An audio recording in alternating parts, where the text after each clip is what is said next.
بسم اللہ الرحمن الرحیم۔ السلام علیکم۔ فضاؤں میں طواف کرنے والوں کی آوازیں گونج رہی تھی۔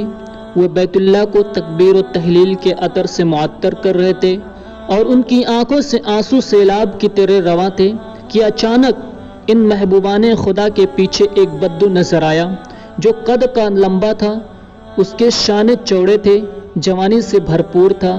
اس نے اپنے کندھے پر اپنی بوڑھی ماں کو اٹھایا ہوا تھا جو ایک بڑی سی ٹوکری میں 4 زانوں پر بیٹھی تھی۔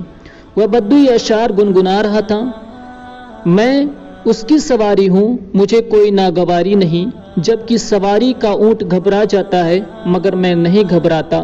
میری ماں نے مجھے پیٹ میں اٹھایا اور دودھ پلایا اور اس سے کہیں زیادہ ہے، لبیک اللہم لبیک۔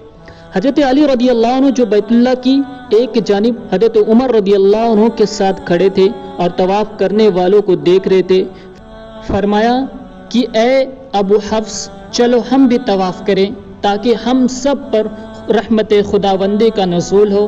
چنانچہ وہ دونوں اس دیہاتی آدمی کے پیچھے پیچھے طواف کرنے لگے اور حضرت علی بن ابی طالب رضی اللہ عنہ اس بدو کو یوں جواب دینے لگے: اگر تو اس کے ساتھ نیکی کرتا ہے تو اللہ کا شکر ادا کر، اللہ تجھے تھوڑے عمل پر زیادہ اجر دے گا۔